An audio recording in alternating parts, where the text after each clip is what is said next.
Friends, Romans, countrymen, lend me your ears. Ladies and gentlemen, you are tuned to the MC Lars podcast. We are going strong. It is Monday, November 25th. I hope you're all having a good week. Happy Thanksgiving. I have some very exciting news. So the past few weeks, I've been working on some new songs and some prize songs that are outside of Patreon. So let me catch you up on what's going on. So on Patreon, I'm doing every movie in the Marvel Cinematic Universe, which thankfully, most of them are on Disney Plus now. So I've been like rewatching and making notes and everything and finishing those songs. I put out Iron Man 1 and today I put out Iron Man 2. So next week is Thor. And so I'm doing songs about every song in the Marvel Cinematic Universe. So if you're not on Patreon, check it out. I'm really happy with those songs. And I did the Iron Man song, I did an interpolation, quotes, and interpolation is when you sample something without sampling it, of Iron Man by Black Sabbath. And I think it came out great. So I've been working on that, and I have kind of a surprise project that I'm dropping very soon. It's called Humble Bundle. And a Humble Bundle is like when an indie developer gives away a bunch of their games or their content for pay as you want in a small package. So I'm doing an EP and I'm doing Pay As You Want, and it's going to be on Bandcamp, and it's called Humble Bundle, and it's all songs about video games. So I've done a few lyric videos. If you go to mclars.tv, which goes to my YouTube channel, just type mclars.tv, you can see my Red Dead Redemption 2 lyric video, and I also did Divinity Original Sin 2, and I did Dragon Quest 11, and Ori and the Blind Forest. What else? Luigi's Mansion 3, Breath of the Wild. I'm missing a few. Oh, Monster Hunter World, Iceborne, like all these games, newer games, and it was really fun writing these songs. So check it out. You can pay what you want for this EP coming out soon. It's going to be on my Bandcamp. I'm going to, of course, spread the word. And so that's what's up. Speaking of Red Dead Redemption 2, this week, I'm talking to Jordan Katz. And Jordan Katz is a dude I've known for years. I met him when he was playing a show with Martin Starr with Adam Warrock in Los Angeles, like 2012. I went to see Adam Warrock and I met Jordan, and Jordan was like really cool. And so we hit it off. He was playing in a band called Common Rotation, but I learned he was also the music director for guys like Brother Ali, De La Soul, Big Daddy Kane. And we started working on music. And the first song we did together was the Annabelle Lee remix from the Edgar Allan Poe EP. And then we worked on a lot of the Zombie Dinosaur LP. Like I'd go to his house a few times a week when I was living in LA, and we'd just record demos. And some of the gems that came out of that are Never Afraid, A Party with Lars, amongst others. So Jordan is actually a very busy, prolific, talented dude, and he played all the brass on the soundtrack to Red Dead Redemption 2, which is amazing. So at the end of this podcast, we're going to hear the De La Soul song he produced. He produced De La Soul's record, which got a Grammy nomination, and then I'm going to talk and we'll play the Patreon Larson message of the week. And then I'm going to play you guys my Red Dead Redemption 2 song, which if you haven't heard it on YouTube, it will be a podcast premiere. So Jordan's always been a really good friend. And the other thing is he's the music director for Drop the Mic, that battle rap show on TBS. So he's killing it. A great guy. And I feel like I only see Jordan every few years, but when we catch up, it's like we pick up right where we left off. And he's one of those people that is a really special friend to me and a really talented guy. So this is my interview with the Mensch. This episode, of course, is brought to you by the Patreon Larsons. Shout out to the new ones, Jason, Jonathan, and David. And shout out to the old ones. Wait, what? What's up, Charlie? He was a guest on the podcast. Doug and Carla. So you guys keep it going. If you want to hear my Marvel songs, patreon.com/MCLars. Video game EP is coming out. But for now, let's get into it. This is my conversation with Jordan Katz.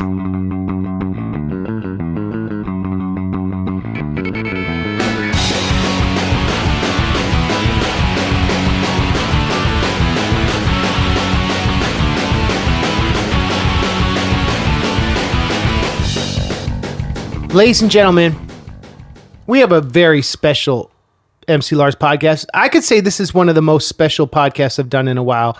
Not that the other ones aren't special, but I've wanted to talk to this man for years, since I started this podcast. He's a Grammy-nominated producer and multi-instrumentalist. You did the music for Red Dead Redemption 2? I didn't do the music. I played on the soundtrack. That's what's up. The brass. Woody Jackson is the composer, and okay. He hired me to play the brass. You played on that. You played on video games. Mm-hmm. You've worked in television extensively. Yes. You've toured the world. Yes. Jordan Katz, ladies and gentlemen. Woo! Lars, you're what my people call a mensch. Thanks, man. That's a nice word, right? Yes, that's a very nice word. That means it's a Jewish word for a friendly guy. A good person. Thank you. Well, I would say you are too, Jordan. Let's tell the story how we linked, and let's talk about our working history, and then we'll talk about why we're here in LA right now talking. Pomona, I guess, actually. Mm-hmm. I met you because you were playing a show with my friend Adam Warrock in Los Angeles in 2012. And yes. you were playing with Martin Starr's band, right? I'm Martin Starr's musical director and collaborator. And we had a band. So you weren't on that show? I just came to watch. Oh, you just came to watch? Yeah. Did you perform a song? I may have gone up with Eugene, a.k.a. Adam Warrock, but I kind of think I didn't. Did we just meet that night and hit it off? Yeah. All right. You were outside. I said hi to you, and then you and Martin were outside, and I shook your hand, and you both were real friendly. And I gave you you gave me your email, and then pretty soon we were making hella music. Yeah. But we just met. For some reason, I thought you had toured the world with Eugene, but you just met him that night. I had just met him that night. One of the girls in the band, Jalinda Palmer, had met him somewhere and set the show up at the Mint in Los Angeles. And that's still a venue? Mm-hmm. It's still a venue. It's a cool venue. Yeah. And pretty soon we were at your house working on stuff with your band, Common Rotation. Yep. Which, are y'all still together? We are a dissolved entity. But you did that for years. Yes. And then I saw you in Berkeley. This was another time. Shortly after that, I went to see you play with Dan Byrne at Freight and Salvage in Berkeley. Yes. Which was like probably a few months after that. Yes. Dan Byrne, still playing with, still collaborating with. That's a genius. Just produced a record for him that came out a few weeks ago, and we're playing in LA Wednesday. But this podcast won't be out. So it'll be probably out in 3 weeks. So 3 weeks ago. Great show Wednesday. It probably went really well. He wrote a lot of songs for Walk Hard. Mm-hmm. And he's a genius. And then the three of us worked on a Reddit song. Yes. And, right. Yeah. And so that's... Did we ever do that? No, we should. Did that ever come out? I'm jumping so far ahead, dude. He was so excited to work with you. Oh, man. You two are both brilliant lyricists and songwriters, and it was really amazing to have the two of you together in my living room, just bouncing ideas off of each other. You know, he said he was looking at it, and he goes, he looked at it, and the verses were like 16-bar couplets, and he goes, man, that's Jonathan Swift status right there. Because because like folk songs are less like... A hip-hop song looks kind of like a dot matrix printer test lyrics because it's just bars. Folk songs are more sparse than like Emily Dickinson. Yeah. Right. So I met you, and then I was back. I was living in LA again shortly after that, and we'd done the song for the Poe EP, the Annabelle Lee song, which came out great. Yes. And you said to me, Lars, if this goes well, I want to keep doing these songs forever and ever. Yes. And so we just had a thing where every like 2013, 2014, like once or twice a week, you and I were just writing for a Zombie Dinosaur LP. And I had just started making beats. Right. I had just started expressing myself that way. Up until then, jazz, songwriting, folk music, I had never messed with making beats or understood that as an art form. And you allowed me to have someone to collaborate with and like drag through the rough spots of learning how to put beats together. That's interesting. So that was but you were De La Soul's music director. Yes. Well, I had been in hip hop for years. Right. Like who are some of the artists you worked with? You can totally brag right now. De La Soul, Big Daddy Kane, Ghostface Killah, EPMD, Brand Nubian, Slick Rick, Brother Ali, Rakim. I was in the bands of all of them. But really, the story is that Scion, the car company, had money for creative marketing, They did a creative marketing campaign starting in about 2005 or 6, where they would put a classic rapper on the road with a live band, and it would be a free show, and it took place in about 8 or 9 cities around the country, and it would be once a month. And they had a few live bands who would do it, and after a while, only one was, got positive reviews from the artist, and that was you? That was my crew. Yeah. So we just kind of would do it every month. We'd go on the road with a different classic rapper. It's unbelievable the roster of people I got to play with. So who was the first? The first was Big Daddy Kane. Right. And give a demonstration. Did you do that one? Oh yeah. That's ill. Oh yeah. And I got to do all sorts of stuff. I got to like play the boop wee boop wee. Here I am. I got to play that like on the trumpet. That was the coolest. How big was the band? The band was about 11 people. Big. 2 guitar players, a keyboard player, 3 horns, percussion. It was a big band. It was doing it right for these guys. And I'm sure a situation where a lot of these MCs, like the label money and all that stuff, was kind of maybe had faded away more, and so to have it underwritten by a car company probably allowed them this musical exploration that was like equally thrilling for them, right? Yes, it was. For everyone was pretty much excited to be there because they were getting paid very well. Right. And also they were kind of exploring this, maybe a lot of them, feel like their stature is like, of a respected artist that should be have some sort of, just a little more gravitas. And the band brought that to them.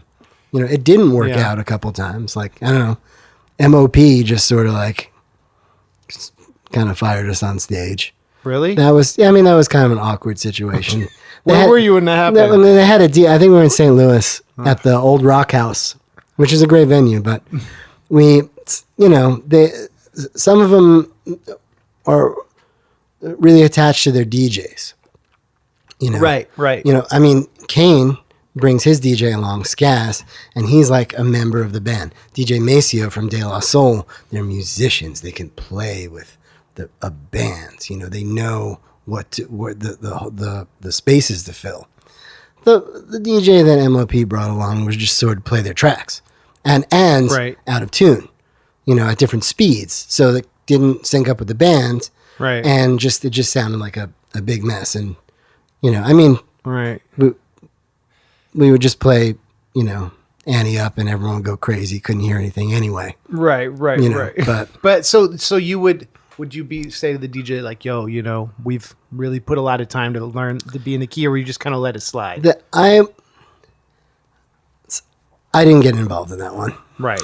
At a certain point, it's like the DJ would be better served just pressing play on iTunes and then cutting with Serato. Yeah. With just sample breaks. And yes. then it sounds amazing. Well, right? some DJs don't have that kind of musicality. That's what I'm saying with, Maceo and, Kane's DJ Skaggs. They knew how to fit in. They could realize what was going on and, find a sample or two or scratch or like their spaces, Some DJs are just kind of full of. What's the MC Lars nice word for that? Full of energy. Yeah. Okay. Full of sonic energy. Yeah. Sure. Full of sonic energy. I do this thing. It's called the MC Lars Lit Hop Academy, and I do like Skype lessons with rappers, and we go through, and I have a lesson plan, and in the second lesson, I have them listen to Kinda Blue and just count and not be distracted. And I think what's so great about that record is the most interesting thing to me about that record was where Miles does not play. Yeah. His silences. And as a guitarist, a jazz guitarist, I used to go to jazz guitar camp down here in LA. I think the Claremont College actually. And they'd say, okay, well, you guys you're axe players, but you should listen to Miles. And I think that's like a kind of example of what we're talking about. Tasteful musicians, know when to shut up. Right. Yeah. Yeah. Exactly. I was wondering where you're going with that. I should have caught on after a while. Yeah. But yeah. It's in Miles is. People say that Miles's beauty is sometimes in the spaces, and that he knew when to let everyone else shine or just let it ride. Yeah.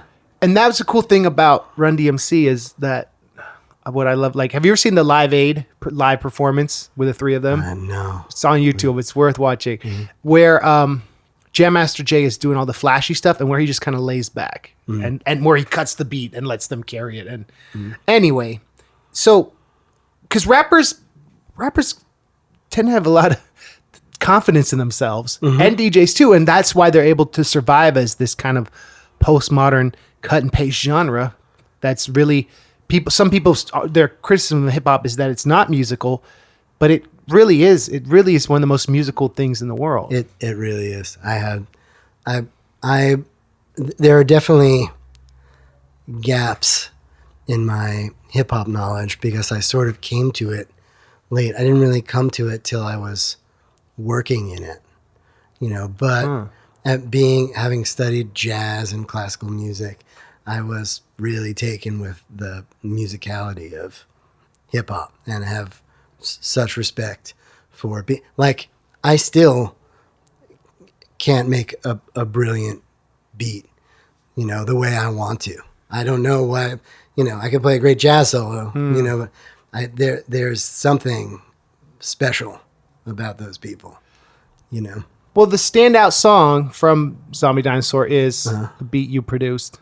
And it was interesting because it was some stuff you'd been working on with another artist friend of yours, Never Afraid. Oh, yes. All right. You and Charlene had worked on it, and we sampled your track and added stuff, and it was like interesting because I heard in that I loved the melody and the chords. And Party with Lars, that's another one you did. The ones where we had like a specific concept. Oh, we did a lot of songs that then morphed into other stuff. Like we did the Yo Llama song. Remember that yes, one? yes. And we just that I think fell out of my hands eventually though. I really still do. Once in a while, I open up the folder of the original Yo Llama, and I like the original thing I did on it. Yeah. I did kind of like an Egyptian thing. You remember? Yeah. Yeah. And it was that was really early on in my beat making.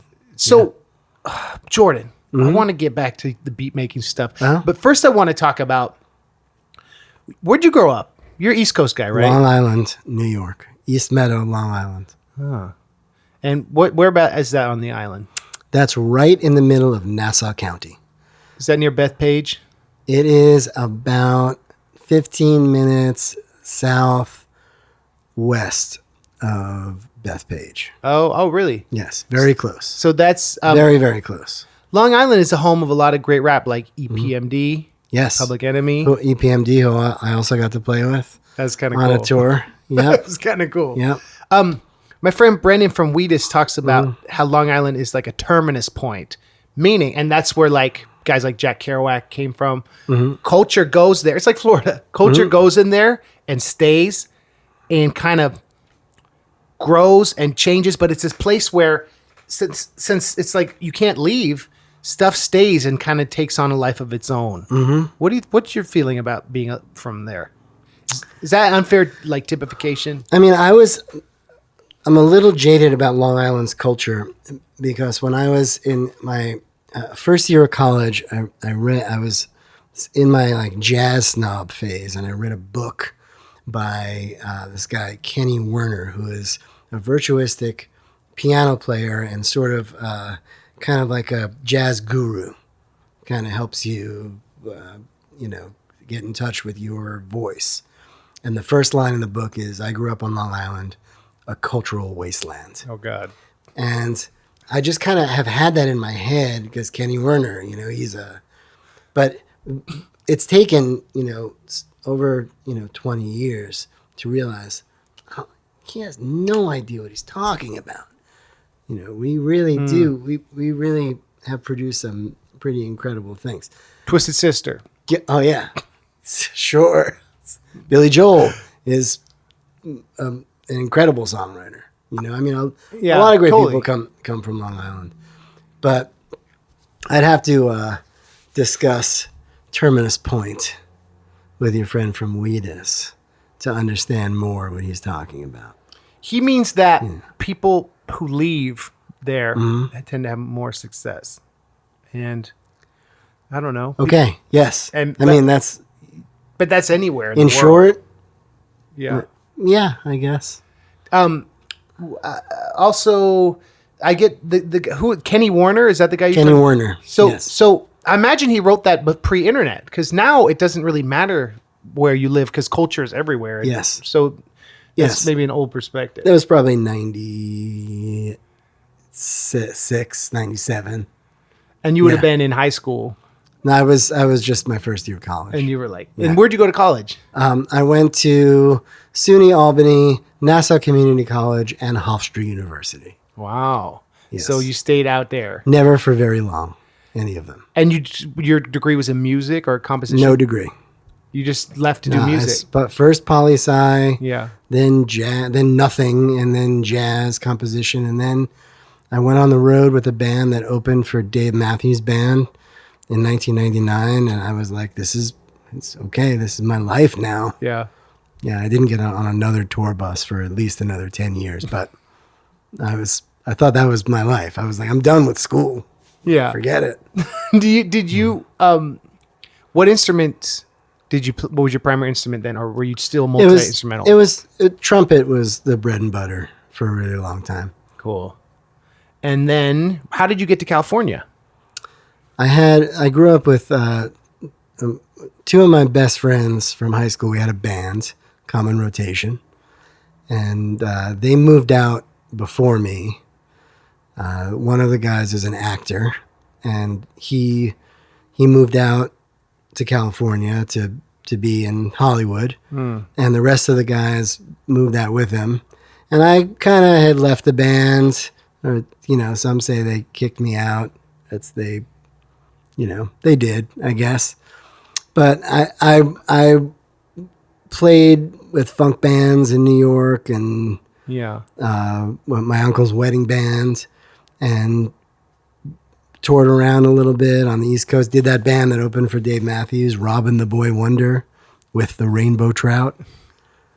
And then when all of that kind of fell apart, my two best friends were like, let's come out to California and join the band again, So I stayed on their couches for a while. And what year are we talking 2003. Oh, wow. About 2002, 2003.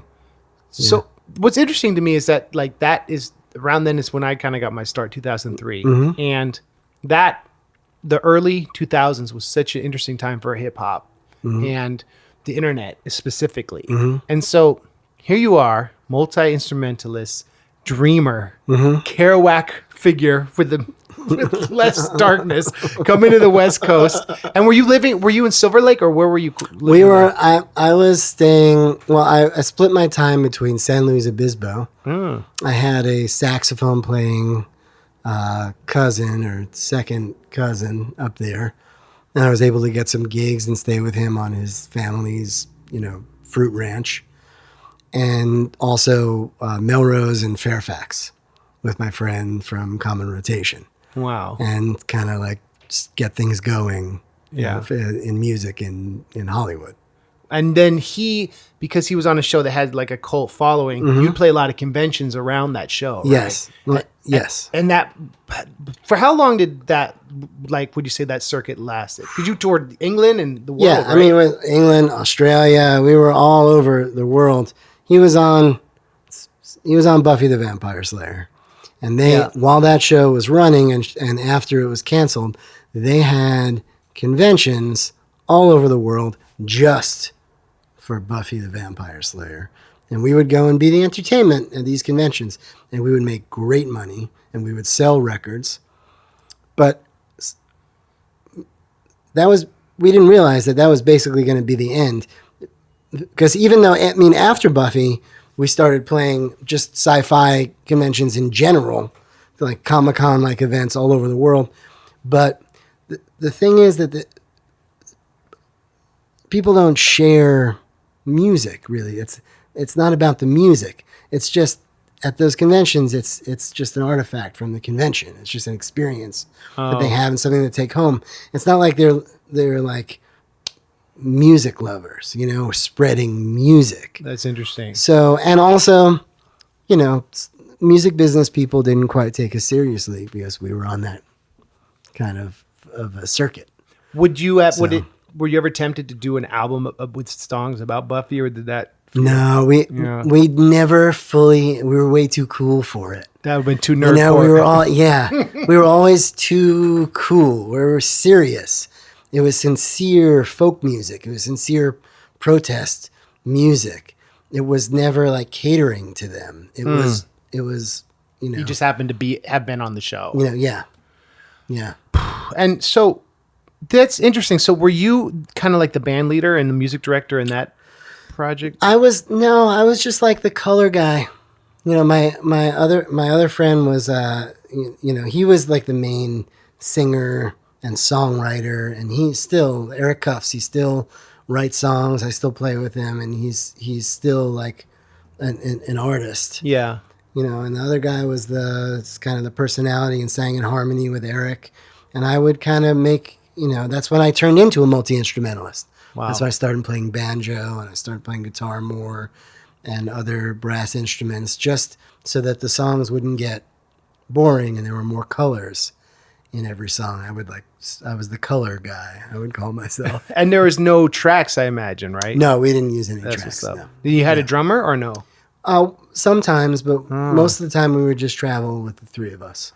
That's pretty cool. Mm-hmm. So what led you, how did you meet Dan Byrne? Had he heard of Common Rotation? Well, when we were in high school, the first iteration of the band, we got a gig at the NASA Community College Folk Festival that Dan Byrne headlined. And we played first in the day, and I would call and book gigs at coffee houses trying to like get us to play. And I would say, you know, we opened for Dan Byrne. You know, and they'd be like, yeah, okay, sure. You must be legit, you know? So I sort of made our career on that for the first couple of years the band existed. We were always big fans. And when we moved to Hollywood, he was here also. And we ended up meeting him through a mutual friend. And who's the mutual friend? Or is that private? It's private. That's cool. Yeah. And so you were like, no, it's not private. His name is David Berman. He's an actor, and he was on CSI. He was the lab guy on CSI for all the seasons. He's a researcher. He's also friends with Dan and friends with us. Here's a crazy thing about you, Jordan, and I love this about you because I've lived in LA off and on from like most of my career. You're not a name dropper. You get, we'll talk about stuff and it will come up like, oh yeah, Brother Ali, when we tour, he does this or blah, blah. Like, what? You're tour with Brother Ali? Like so many people who don't, this is not to put other people on blast, and I'm not trying to make you uncomfortable. People who don't necessarily have the musical chops spend a lot of their time talking about people they know in LA or projects they're doing. Whereas like we sat down and like today you're like, oh yeah, I did all the music for Drop the Mic or blah, blah, blah. You don't boast about your achievements. And I like that about you. And that inspires me, man, because you're not like, I interviewed this woman, Erin Tonkin, who worked on Bowie's last record. And she talks about how Bowie would never sit and talk about all his great past records. It's always about the practical stuff he's working on, right, and the friendships he's making, and the hard work he approaches music. And so, as an aside, I just want to say that I thought it was tight. You didn't want to name drop there. Oh, thanks, Lars. I feel like if David listened to this, he would want me to say his name. So I thought about it for a second. Yeah, you have to thank for that. Yes. So then, Common Rotation, you would act as Burns backup, right? Because I saw you in Berkeley. Yes. So for a while we met him, and we were working on a movie, and he collaborated with us on the movie. What was the movie? Wrote a bunch of songs. It's called Drones. Okay. I don't know if you can get it anywhere. Maybe an iTunes movie store. Yeah. But he wrote a bunch of songs. We recorded with him, and then we struck up this friendship. And obviously he's my favorite songwriter. Yeah. I'm lucky to know him and to be so close to him and to like, get iPhone demos of songs that maybe no one else will ever hear, Right. and just have all this, just be so close to him. He's one of my favorite human beings and just songwriter. How often do you get to be friends with your favorite songwriter? It's, and before I knew him, he was my favorite songwriter. Right. That is kind of cool. Well, there's a lot to be said about like your story and how we met. Is this idea of like, if you believe in yourself, you show up, you take yourself seriously, you're kind to people, and you're, respectful and nice, good things happen to you. Good connections happen. Opportunities present themselves where you get to shine. And I think that's important. And it's like a theme on the podcast about like whether that's been circumvented by the smartphone generation and if it's different now, or is it a culture of hardworking musicians who really care about the craft and the chops and put time into like practicing? Like, what have you seen with the younger artists you work with these days? Is there a different attitude? I do see some like run before you walk kind of attitude with some younger people, but also there are people who are really inspired to do the work to, get their voice or their chops or, whatever you want to call it. Yeah. Right. But there's definitely this, it's easier in some ways. And you work with a lot of like actors and people who are like famous in other ways that decide they want to do music. How do you meet these people? I don't know. Friends of friends? I live in Hollywood. I don't know. Yeah. That's a supermarket. Right. I don't know. Like my friend, you'll be like, Jordan, oh yeah, I know. I have a friend who does music. You should meet him. Like just like that, really? Yeah. That's kind of cool. Like I live and die by colleague referrals. I meet most of the people I work with through other musicians, other people, artists that I work with. That vouch for you. Yeah. So for instance, Jensen, who, great writer, great rapper, great person. I knew about Hot Carl years ago through the internet. And I just somehow through the internet we linked and I was on his podcast. And it's very interesting to see what he's done with his career as like a musician and a producer and a person who doesn't limit himself. And I feel like you guys are cut from a similar cloth, right? Jensen and I definitely got along the first time I met him through Martin Starr. Yes. Yeah. Martin brought Jensen over to my house to rap. And I was like, how did Martin know him? He's amazing. Hollywood. Supermarket. Oh, yes. Yeah. Yes. And I've been, and I was always, Jensen and I would get together once in a while, or I would see him, or, he would work with me once in a while if he needed something, a podcast theme song, or I am inspired by Jensen, and now he's a morning radio show host. Right. Who's thought that coming? I mean, he was my boss on Drop. He was the producer of a whole TV show for 3 seasons. Yeah. And, the top, and he also can like freestyle rap. Great rapper. He can just come up with it. He's like, highest form of the art, freestyle, he can do it, Did you read his book? I read his book. It's pretty good, right? Kanye West also owes him money. Yeah. Yes. I love the book. I love that book because, well, first of all, here's 2 things I love about it. I love how, at the end, the scene at the end where he's like down in Mexico or something for spring break and it's like not going well and he's like not feeling good. And he's like, maybe I'll try something else. I love that because I know so many musicians who have been in that situation who don't think like him, like maybe I'll try something else. Maybe I'll do this. Maybe I'll do that. That he being a few years older than me, he came up like in the old model of music and the internet wasn't as accessible to him, but we all knew who Carl was because of his kind of like notoriety as this dude who was signed to Interscope and then kind of moved on quickly and didn't let that destroy him. And I like that scene a lot. And I also like how he includes his first raps as a kid, Right. which were still like really kind of fun and cool. He wasn't precious about them. Like, you know, that this idea of like being an art burner. You can't be too precious about everything you do. It doesn't have to be perfect. You just got to tell your story and present it. And that book, I think, is a classic. So those are my favorite parts. What do you like about it? Jensen is an artist. Yeah. You know, he is an artist in every capacity. He has a great ear and also a great eye. He's a art gallery owner. Right. And he also knows his limitations. Like, I'm like, Jensen, this like concept of Gallery 1988 is amazing. Like he like told me not too long ago, like, I don't know, I don't think I'm cool anymore. You know, I don't think I got it anymore. You got to see all this other stuff that's going on. I don't know. I don't have my finger on the pulse. You know, like he will evolve. Right. He's not afraid to evolve. He's now evolved into fatherhood and familyhood. And, you know, like so I would say my favorite thing about working with him is sort of his like fearlessness. Fearlessness. There you go, man. That's like that's a great word. And that's something you touched on, something very kind of like that's a central theme of our kind of a discussion, is that fearlessness is kind of rooted in belief in yourself and putting in the effort to make sure that what you have is special and original, and you put in 10,000 hours. You know what I mean? Right? Like, you can't be fearless if you're not good, but you can't be good if you're not fearless. Oh, just thought of that. You know what I mean?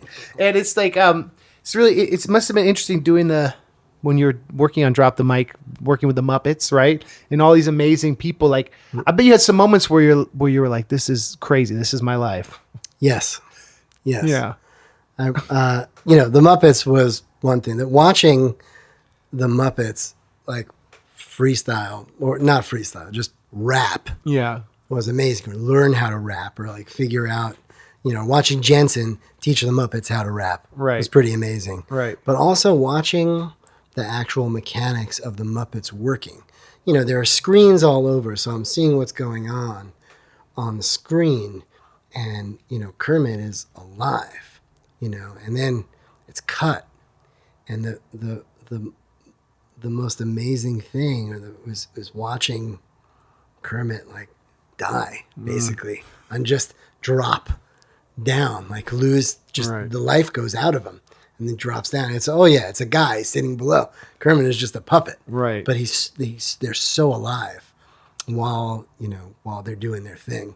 Yeah. My favorite part of Jensen's book, is when at the end when he goes to the restaurant after like everything has fallen apart, you know, years later, and he sees Jimmy Iovine, right? He's like not afraid to get up and just, you know, say, you know, Jimmy, it's me, it's Jensen, it's Hot Carl, like, I've had a pretty good life, or whatever, you know, like whatever he says to him, you know, like he wasn't afraid to get up and talk to him and thank him for the opportunity. Yes. That's so classy. Yeah. That's a mensch move. And then he says he doesn't know if Jimmy remembers him or not. Right. Right. Yeah, you're right. And that's what's great about the book, because it's like the hero's journey. Yes. That's a really good ending. Yeah. And it's kind of just the beginning for him. Yep. Back to the Muppets. Were they like elevated? I'm glad you remember that. Were they elevated? No. Yeah. They were, okay, so they bring in these, first of all, the Muppets, every TV show has their camera crew, they were like, okay, here's how we're going to do it. I was in the meeting in the morning. They're like, we're going to shoot it from this way. This is, you know, they had all this whole plan. Right. And the Muppets get there, and the actual puppeteers, the dudes, are like, here's how you do it. You know, and they're like, they are so pro. They're like, this is how you shoot the Muppets. Right. They're telling the DP. They're telling everybody. Right. So they bring in these chairs, and they sit on the floor in these like what look like office chairs with no legs on them. Okay. You know, and they're very, you know, they can move around real easy. They have real silent wheels. Oh. And so they're comfortable. And their legs are like in so front? So they're on the floor. Or yes, their legs are in front. Okay. Right. And some of them knelt, or some of them, but yeah, so they had to adjust for that. But they're like sitting below. So the camera has to stay at like your and I Yes. waist level or Yes. higher. Yes, very, very important. But doesn't Kermit have like two people working, like one person the mouth and the hand and the second person the other hand? I don't remember Yeah. that. I thought it was one Kermit guy. And then whoever's doing his voice is also speaking on a microphone, which is recorded. Right, yeah. It's not synced to the track. They've got labs. Yeah, it's not there. Yeah. Yeah. That's crazy. That must have been awesome. Drop the Mic had celebrities on Right. every day. We had celebrities we had Shaq. We had big and small. We had In sync, right? we had just tons of celebrities, and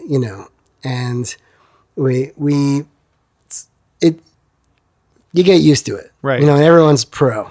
Right. The Muppets, it was like they needed to organize photos because everybody was just like, we need a photo.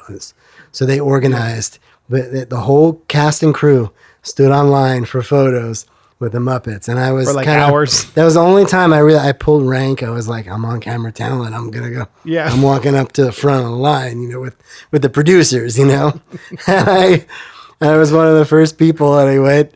And I had my trumpet, pictures with my trumpet. And the guy who played Pepe, he was over my shoulder. He was like, trumpet, like Louis Prima. And I didn't know what to say. It was awesome. Did you get to That was the best day. Did you get to touch Kermit?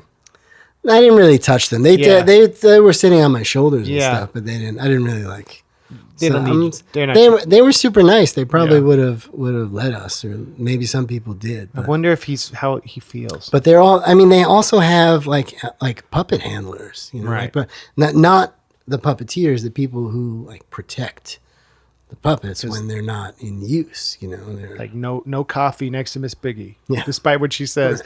And they're like, yeah, this we've been working on this puppet project for that's a right. long time, and I learned one thing I learned early on is how potentially expensive these little plush animals can be. You know what I mean? So Kermit, yeah, it's like you can't just let Kermit sit on a chair. You have to have someone look after him. Have you had that experience of seeing it alive and then just watching it fall into nothing?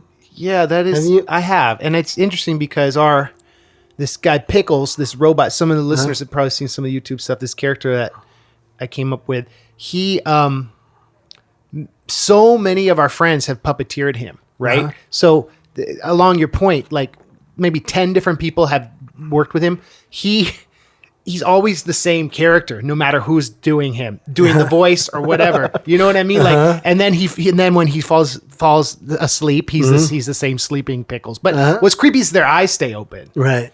I have this MC Lars puppet that I was doing these puppet rap parodies, and he sits on a printer in my office, and it's sad. I always want to have his hat over his eyes because it's uncanny, right?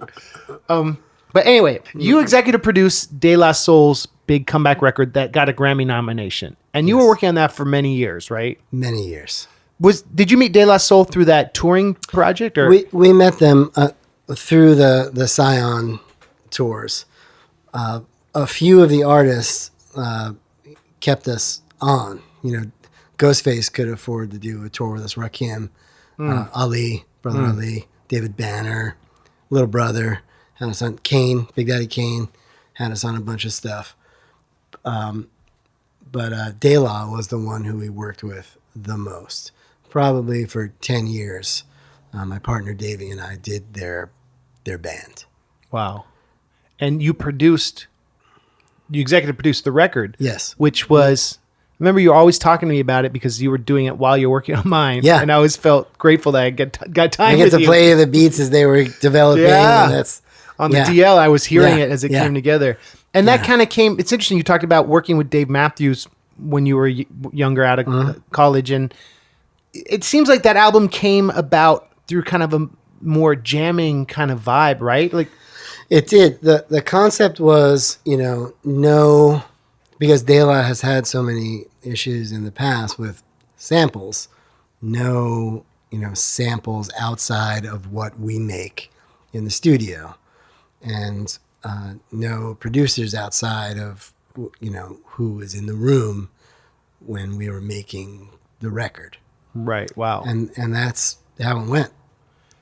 But you had, it was a long process because you did so many songs, right? Extremely long. We have hundreds of hours of jams that we did. Wow. In the studio. That was part of my job, was to, because we have equity in the record. All the musicians have writing and publishing on all the songs that they played on.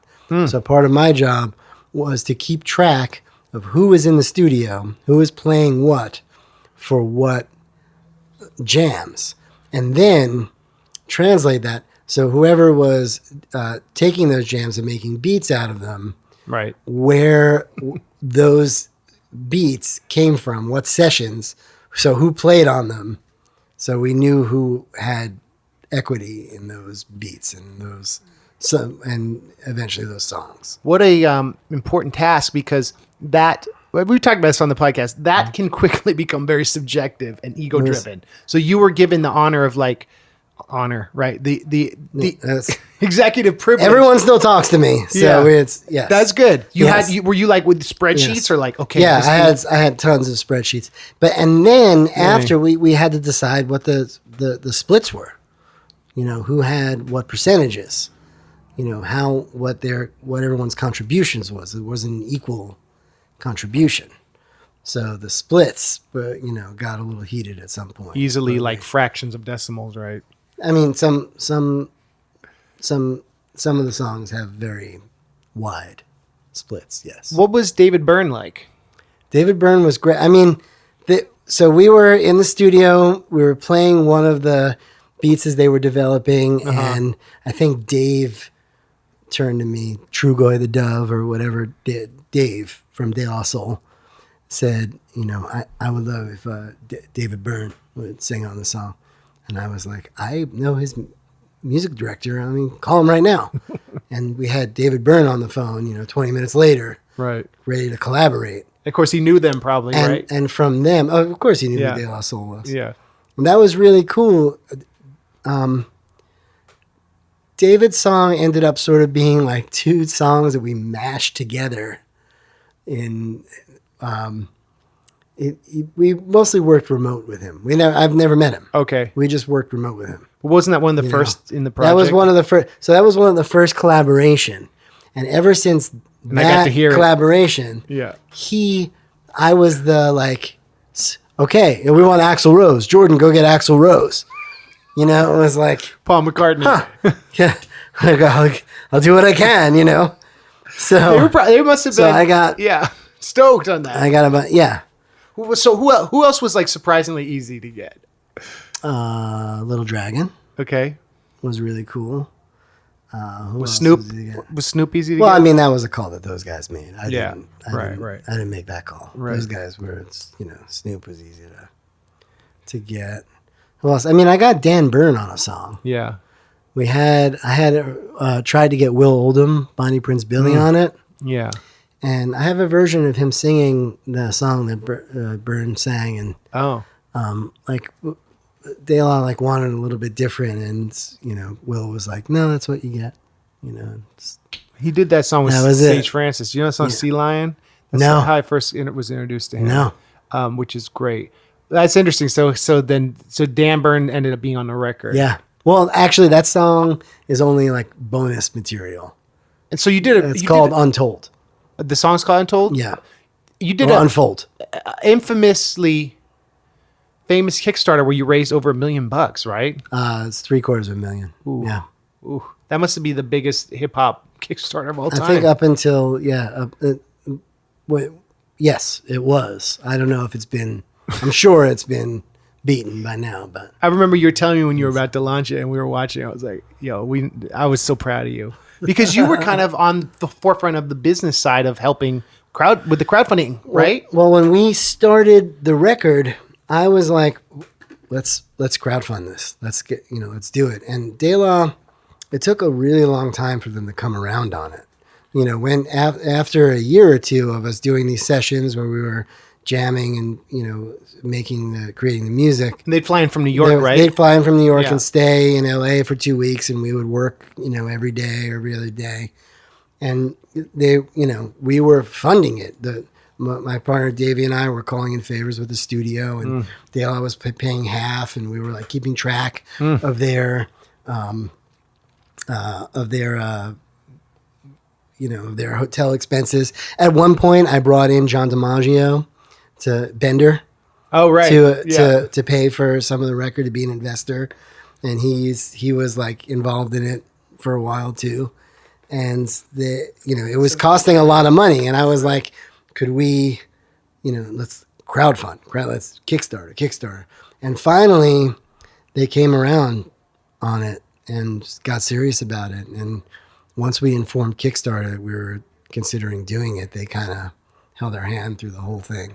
What was your goal? Do you remember?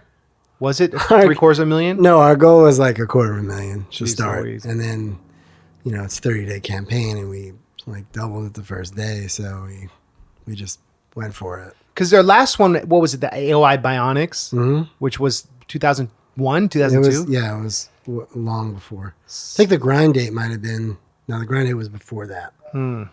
They were 99 maybe. It's interesting because they are and were this mysterious band, and now there's all this stuff with Tommy, their label, and Spotify, and like this question of like, when are we going to be able to stream those classic old records? Did they ever talk to you about that business stuff, or not really? And maybe you can't talk about it. I don't think I should comment on that. Okay, I just know it's been a rocky road. Yeah, because it's been a rocky road for them. When you have 40 samples, it's like, well, in this era, how do you? Yeah, it's complicated. They've had some very difficult business mountains to traverse. Right. I think that's all I'll say. I mean, they've had some like pretty serious roadblocks along the way. They are top-notch artists, though. Right. And so Poss and Dave are so creative. Yeah. And so wonderful to work with in making it right. It was the stuff of dreams. Right. Like listening to them like work out their stuff. Right. Or like, get excited about something that we're doing. Like it was really cool. I'll never forget that. Do you think they'll do a follow-up, or was that kind of like Roger Rabbit, and that it was like such an ordeal to create? I don't know. Yeah. Interesting. I don't know. What was it like when you found out you got the Grammy nomination? That was it. Jensen told me. Jensen actually. did? Yes. So did you know you Jensen were... texted me at like 3:30 in the morning. Yeah. Grammy. And I was like, what does that mean? Yeah. Because they announced it like in the East Coast at like 6 a.m. or something. Yeah, right. It was like Grammy. I was like, what is that? What does that mean? So you were like, what are you talking about? Did you Google it?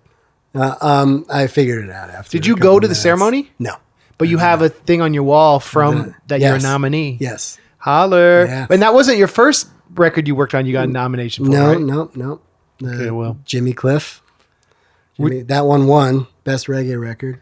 And you performed on it? Yep. That's trumpet, trombone. Yeah. Didn't he do the Harder They Come, right? Mm-hmm. That was like a big influence on a lot of early hip hop DJs, the soundtrack to that. That's tight, Jordan. Thanks, Lars. No big deal. So I feel like I've been able to bring up all this stuff and brag for you, but also not just make it about all your accomplishments. And we're going to get into some, like, as we wrap this up, some life stuff. Before we do that, though, let's talk about why we are here in a Pomona in a hotel room recording this podcast. It's hotel is generous. It's a generous name for what we're in, but I don't know you to front really, Lars. So we're at the Knights Inn. I guess you could say it's a motel. It's definitely there's no guessing. It's 100% a motel. 1 point. Because the halls. What defines a hotel versus a motel? I mean, this is like a drive up to the door kind of place. You just strolled in. Yes, that's zero amenities. The bathtub doesn't work. Yeah. I got this for $50 a night on Hotwire a few months ago. This motel. Yep. And it's the Knights Inn. And let's shout it out. What street is it? Motel. It's next to Indian something. Indian. It's in Claremont. Indian Valley actually. Road. Oh, Claremont. Okay. Anyway, So, but let me tell you a quick story. So we were landing. I was landing last night, and I called them like, "Hey, I'm Andrew. I'm coming in." They're like, "Oh, you're in a smoking room." I'm like, "No, I'm not. I'm not in a smoking room." And they're like, "Yes, you are." I'm like, "Well, that's interesting." And they're like, "Because you selected smoking on Hotwire." I'm like, "Well, Hotwire doesn't give you a preference." So I'm like, "Actually, can I?" I kind of got. I'm not usually like this. Was like, "Can I talk to your manager?" I was like, and I said on the phone, I'm gonna put myself on blast. I said this on the phone while we're landing. Everyone heard me. After 9 hours or 6 hours from New York, I go, "Oh, this is probably why you have a 1 out of 5 star review on Yelp, right?" And the guy goes, "Oh, I know nothing about that." I'm like, "Well, you do." So I put him on blast. So I check in. Wow. I get in last night, and I come to the desk, and I'm like, "Yeah, I'm sorry, I was grouchy." And he goes, "Oh, that was my friend. That wasn't me." He goes, "But guess what? I got you a non-smoking room because someone wanted a smoking room." Perfect. So they were accommodating. And then it doesn't smell here. It doesn't smell. No. That's maybe one of the nice things you can say. Yeah. Yeah. While I'm around MC Lars, I do try and be as positive as possible. Right. But thank you, Jordan. Yes. But yeah, you were like, "Why didn't you stay at the hotel near?" Oh, they don't even know why we're here. Oh yeah. So here, do you want to explain it? So 3 weeks ago, MC Lars and I played. Oh yeah. It's about 3 weeks, right? 3 weeks ago we played Player Omega. Look on YouTube. Maybe some of them I hope it went well. You'll see how much we slayed it on YouTube. It's a gamer. You know way more about it than I do. So Kevin Lyman is the dude who started Advanced Warped Tour like 25 years ago. And I played it many summers. And he called me. He's like, "Hey, we're doing this gamer convention where we want you to help pick the artists for the music side." And he's like, "It's going to be 2 days. Let us know who you think and like what we should do for music." So I was like, "Well," so I gave him a list of nerdy friends of mine, and I said, and he's like, "And we want you to play us." So I said, "Okay, cool." So what it is, it's like at the Pomona Fairplex where Warped Tour usually is, but it's inside, and it's gaming tournaments with a stage in the side where people are like pitching their startup ideas, doing talks on like how to become a professional competitive gamer, and then there's nerdy music. And so curated by MC Lars. Wow. So that's kind of tight. I didn't know that. So yeah, so that's why we got Nerf Herder, I Fight Dragons, Kirby Crackle, Super Soul Brothers. That looks like a cool band, Super Soul Brothers. Did you look them up? Yeah, they're like a brass band. Yeah, they do Mario covers with brass music. Cool. They're like Bay Area bros of yours? Yeah, they're tight. I only knew of them. I met them today, but I only knew of them through Reputation. Oh. So anyway, it's going to be real cool. But we played in the studio a lot, but is this our first show together? Or have you ever played on stage with me? No, I've never done stage with you. No. This is the first. I'm really excited. It's been a long time. It's been a long time. And you learned all the songs, brought all your different instruments, and we're going to bring the house down. Yeah. It's going to be tight. Yeah, and I'm going to wear a tracksuit. And so we'll match? Yeah, yeah. And I have a collared shirt with mine, though. Oh, okay. Yeah. That's that East Coast style. Yeah. Last thing I want to talk about, Jordan, as we wind down. You're a father. That is my primary job. That's your primary job. And your daughter's 2.5?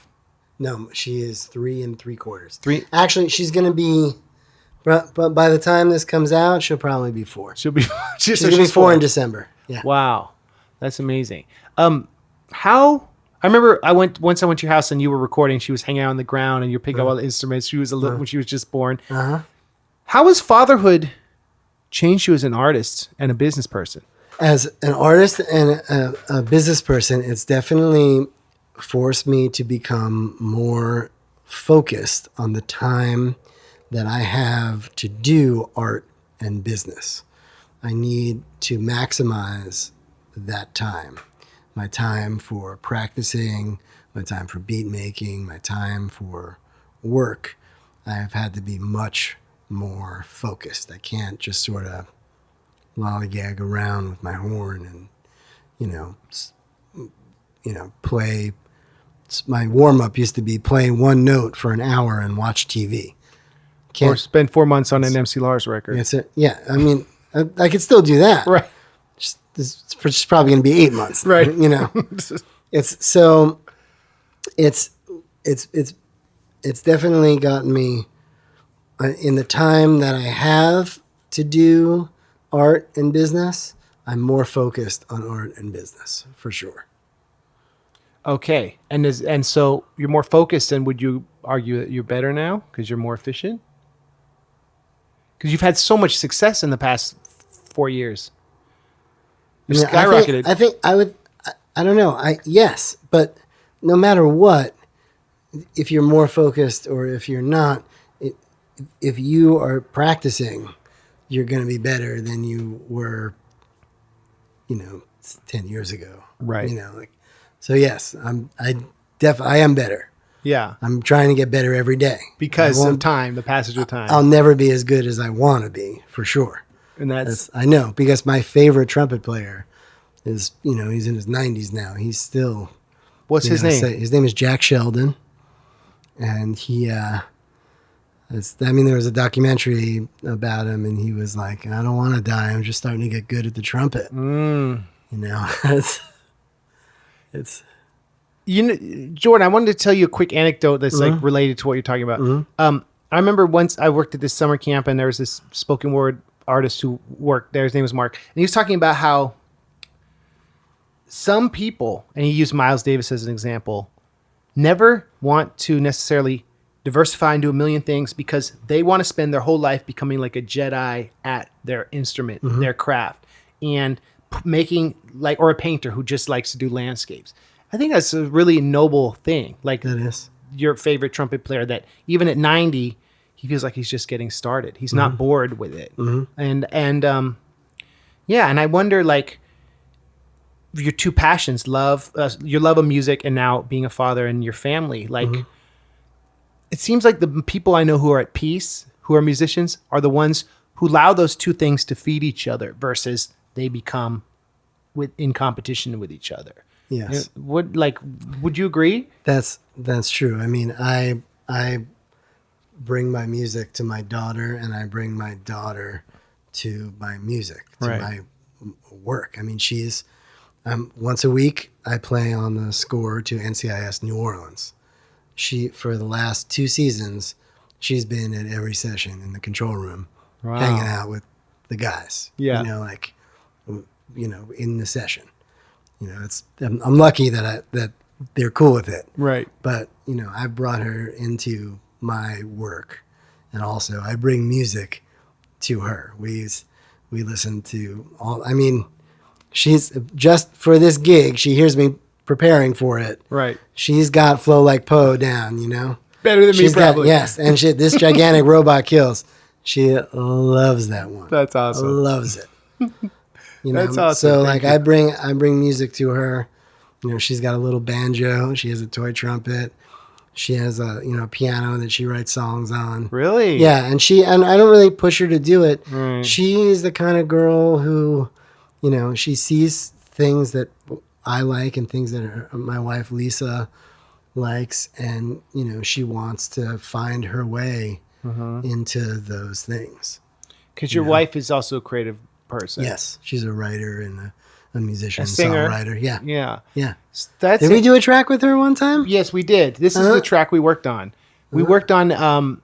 It's one of the best songs we did. Okay. Lisa wrote some rhymes on the demo of Yo Llama that were very funny. Let me shout her out for some of her favorite, her best rhymes. She goes. You remember? Yes, I do. She goes. It's an awkward experience. I'll tell you what to do. Got a one-way ticket packed from Lima to Timbuktu. Don't talk to my girl like she's an ordinary mammal. Don't call my girl the C word. She's a llama, not a camel. So Lisa had like these bars, and So anyway, that was a great song. Yeah, so she's very funny. She's better than me. well, you're a good team. Yeah. How did you two meet? We met on a Martin Starr gig. Oh, you did? Yeah, same way I met you, Lars. Was she singing or was she there? No, she was friends with the girl who was singing. Oh. And they drove down to San Diego together, and I met Lisa on that gig. And it was fireworks.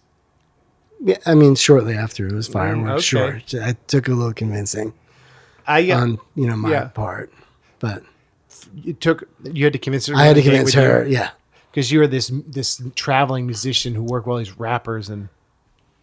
Yeah. Also, I think she was seeing someone else at the time. But I met my wife at a gig too, and she was seeing someone else. And so it took some convincing. There we go. Yeah. And then, so that's what's up. It's happily married. Yeah. Beautiful daughter. I do like to collaborate with her on, on projects and stuff, but we don't get to do it as often as we want to. But I can't. The next time she says we don't do enough stuff together, I'm gonna point her to the MC Lars that we've done together. Demos. Yeah, There's 2 jams. We're tired. Yeah. Yeah, I remember when I saw you guys when your daughter was born, and I'm not gonna say her name on the air because that's private. Lisa was saying how being a mother was taking a lot of her creative energy, but she couldn't wait to get back into writing and stuff. And so, she's after 4 years. She's sorry. Is that where you're going to ask me? My question, where she's at? Yeah. She's almost back. It takes a long time. Yeah, it takes a long time. And she's starting to write about just that. About motherhood, about how long it takes to get back to, equilibrium. So do you spend more time with your daughter because your wife goes off to work, right? Yeah, she has a 9 to 5 job or a 7 to 4 job. So you're I'm since 6 months of Edie's life, I'm primary all day. That's amazing. I do activities all day. I take her to preschool now. I participate. It's a co-op preschool. I do the co-op days. I take her to gymnastics. I play tennis with her. Oh. I make her 3 meals a day, basically. You're up at 4 a.m. and you swim yourself. 4:15. Okay, 4:15. You go to the racket club to swim. I try. I was always impressed by that. Yeah. And that some people just have a lot of energy, and you had energy to come down to Claremont to do a whole hour talking to MC Lars about your successes and your victories and fatherhood. And I appreciate it, Jordan. Lars, I'm so honored that you asked me first to play with you. I'm so excited to do it. I hope it works out great and we could do it again at least one more time or at least 1,000 more times. Right. Hey, we both said 1,000. Right, it's going to happen. That's tight. And then that you asked me to do the podcast. You're, like I said, you're a mensch. You make me want to be a better person. You are a positive influence on the world. And Thanks, we need you. Thank you, Jordan. Same. Well, I appreciate this time, and I always like to end with 2 things. First, where do you are you you're active on social media or no? Yeah, I mean, a little. I think Instagram and Twitter. Yeah. Trumpet Jory, right? Trumpet Jory, Jory, at Trumpet Jory. Yes. The same for both. Same for both. And I'm wondering, would it be tight to end with your favorite song from the De La Soul record, maybe? Or yes, that would be cool, right? Yeah, you gonna play it? Yeah, I'll download it and I'll just edit it in. So maybe introduce it and talk about it for a minute if you want. Yes. I think my favorite song from the De La Soul record, it started out as a beat that we called U3 because the song sounded like U2. Okay, that's good. And we had this folder that we all shared. Yeah. And of the songs in consideration, and it kept getting moved out of the folder, and I kept moving it in. And also Davey would move it back into the folder because we really believed in it. Who would move it? Would it be accidental, or would it would be voted like off Pastor Dave would be like, "We're not feeling it," and I would just shift it. How'd that happen? Back in, and it was so. It was very. I always just really believed in it, and we were sitting in the studio one day, and Dave, was like, "Why do you keep going to bat for this beat?" And I was like, "I don't know. I think there's a lot there. I love it, and I think that if you thought." I played him the Talking Heads tune. I played him, and you may find yourself in a shotgun shack. And I was like, if you kind of think like that, maybe. Yeah. And he got it from then on. And he had lost his mother, and he kind of made it about that, and he came up with a hook that was like, "We're still here now," and so we ended up collaborating with Damon Albarn on it. So what's the song called? Here and After. Okay. I present Here and After. From De La Soul and the Anonymous Nobody. And all right, well, sounds like that's a good story to end on. Yeah. What are you working on right now? Well, this week, Bob's Burgers. Oh, no big deal. NCIS New Orleans, a new Disney Plus show that I'm doing songs for, and Dan Byrne. And then I have working with Devendra Banhart. Pretty full schedule. Yes. That's awesome. All right, well, we're going to end with this De La Soul song with Damon Albarn. How do you say that? Yeah, Damon Albarn. From Blur? Gorilla. Yes, Blur and Gorillaz. What a great feature. Yeah. That's dope. All right, he did really cool stuff on it. That is tight. All right. Thank you for listening, Jordan. Thank you for being on the episode. Peace. Thank you, Lars.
Trying to waste this, took a long time crying ain't a crime. I got my mom, she passed away.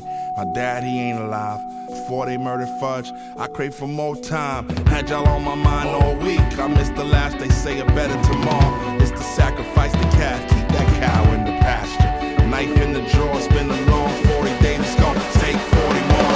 Make it through losing love, sorta like rock fuel. I made the limits, I thought that I'd run the gas out.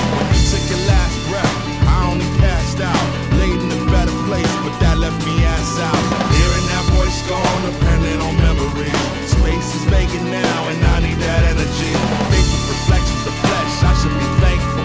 From neck to ankle, I'm physically still here now. 'Cause we're still here now. 'Cause we're still here now.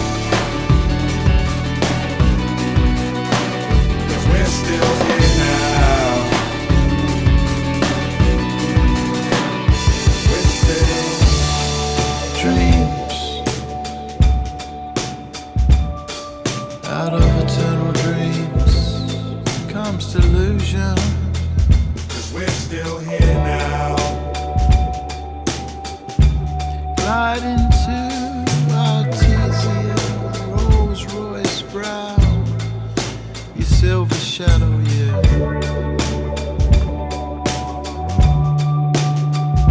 We're still, Order now, beers and wine, and if the bar stool's empty, 'cause we're still here now. when time is a dogma you can't escape. Escape, can't escape face. If you think you know it, careful what you search for. Stare it in the face. We're still, Seasick on Pacific swell. But I did it to myself. Stare it in the face. Next day, radiant blue.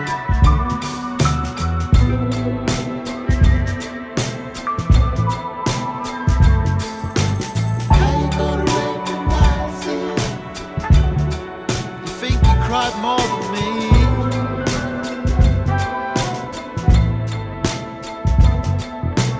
How you gonna know?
Amazing.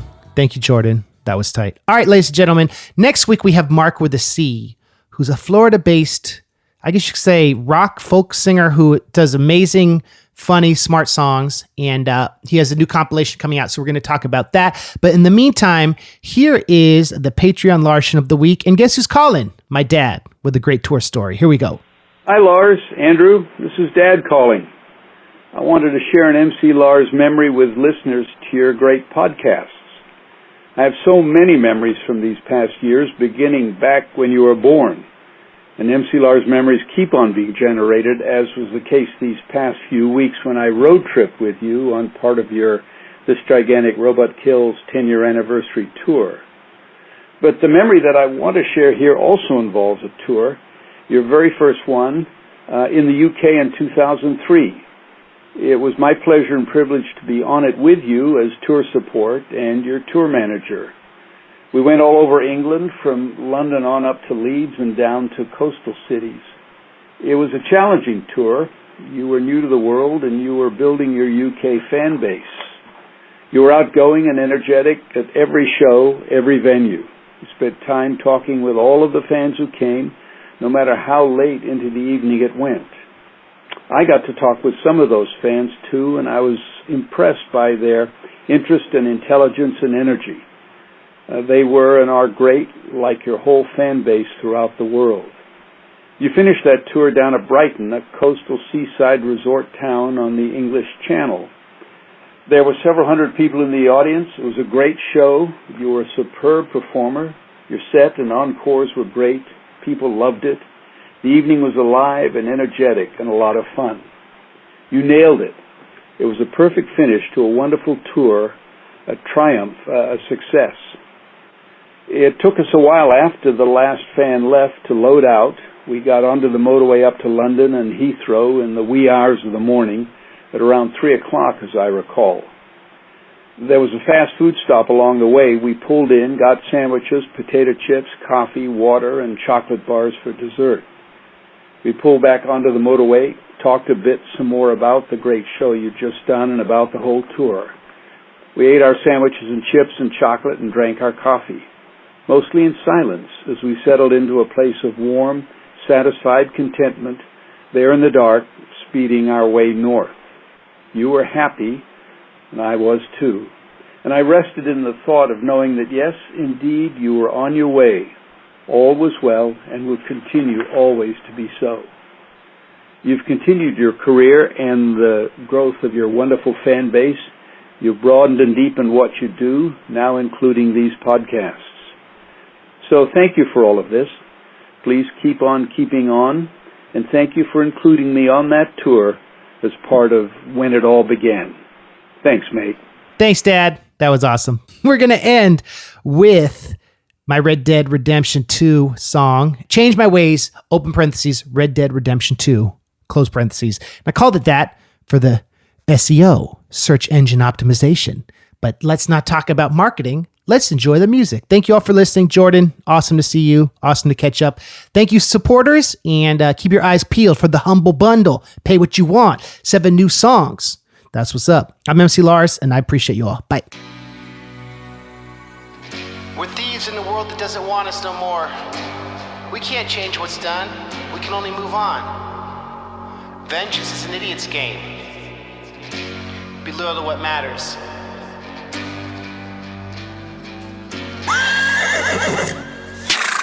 Arthur Morgan, I'm a criminal, it's true. As I manifest this destiny, I'm running with my crew. Ask Dutch Vanderlyn, our plans are rarely foiled. With John, Bill, and Javier, we're loyal to the soil. Hey, gold rush is over, it's 1899. With the dawning of the century, I think my life a crime. Might be precarious, nefarious at best. Sheriff on our tail and it's got me kinda stressed. Like water's botched, now what am I to do? With the Pinkerton detectives and the bounty hunters too. I got a choice, keep rolling with my posse, or reboot my life, praying that I'm never caught, G. Like every GTA bystanders get slaughtered. Rousseau's social contract has been remixed and altered. Watch me get really good at hunting, fishing, shaving. As I leave this all behind, know this soul could use some saving. One day I'ma change my ways before they lay my body in a small shallow grave. Wronging my rights, my only intention. Praying for my final Red Dead Redemption 2. One day I'ma change my ways before they lay my body in a small shallow grave. Wronging my rights, my only intention. Praying for my final Red Dead Redemption 2. Flying through these mountains, abandoning our stash. The O'Driscoll boys chase quicker than the Flash. Leviticus Cornwall, we just robbed his train. It was one final heist, we could finally leave this game. Aiding revolution against the temptation. Distrusted by Dutch says my loyalty is fading. Tuberculosis casualties, soon it will be time to hang my rifle up and wish you all good night. Tell Beatrice and Lyle they both raised me right. Isaac and Eliza, I love you both despite the way I acted. These days I fear I'm hunted in the forest, kinda like that deer. I rock the black hat, my bounty is enormous. A gift from my father, I wish he could have warned us. I'm part Gary Cooper and part John Wayne. As I lay my holster down and this world has gone insane. One day I'ma change my ways before they lay my body in a small shallow grave. Wronging my rights, my only intention. Praying for my final Red Dead Redemption 2. One day I'ma change my ways before they lay my body in a small shallow grave. Wronging my rights, my only intention. Praying for my final Red Dead Redemption 2.